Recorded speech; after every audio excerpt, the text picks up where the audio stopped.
بسم اللہ الرحمن الرحیم۔ حضرت سیدنا ابو سعد خدری رضی اللہ عنہ بیان کرتے ہیں کہ رسول اللہ صلی اللہ علیہ وآلہ وسلم نے فرمایا کہ بے شک جناب موسیٰ علیہ السلام نے کہا، اے میرے رب، تو اپنے مومن بندے کو دنیا میں غربت زد اور تنگ حال بنا دیتا ہے۔ اتنے میں جناب موسیٰ علیہ السلام کے لیے جنت کا دروازہ کھول دیا ہے اور اس کی طرف دیکھنے لگے۔ پھر اللہ تعالیٰ نے کہا، اے موسیٰ، یہ جنت میں اسے مومن کے لیے تیار کی ہے۔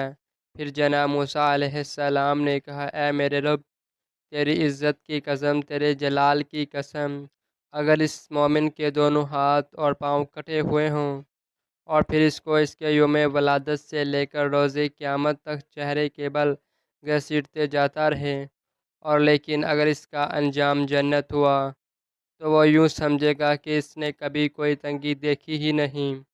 پھر موسیٰ علیہ السلام نے کہا، اے میرے رب، تو نے اپنے کافر بندی کے لیے دنیا میں بڑی وسعت پیدا کی ہے۔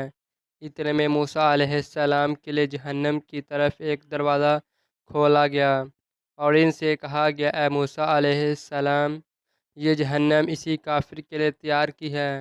موسیٰ علیہ السلام نے کہا، اے میرے رب، تیری عزت اور جلال کی قسم، اگر اس کو اس کے یوم تخلیق سے روز قیامت تک پوری دنیا دے دی جائے، لیکن اس کا انجام یہ ہوا تو وہ یوں سمجھے گا کہ اس نے کبھی کوئی بلائی نہیں دیکھی۔ عامر رضی اللہ عنہ بیان کرتے ہیں، رسول اللہ صلی اللہ علیہ وآلہ وسلم نے فرمایا، امراض اور ان کے ثواب کا ذکر کیا تو فرمایا، جب مومن کو کوئی بیماری لاحق ہوتی ہے اور پھر اللہ تعالیٰ اسے اس سے عافیت و صحت عطا فرما دیتا ہے تو وہ مرض اس کے لیے سابقہ گناہوں کا کفارہ اور مستقبل کے بارے میں وعظ نصیحت بن جاتی ہے۔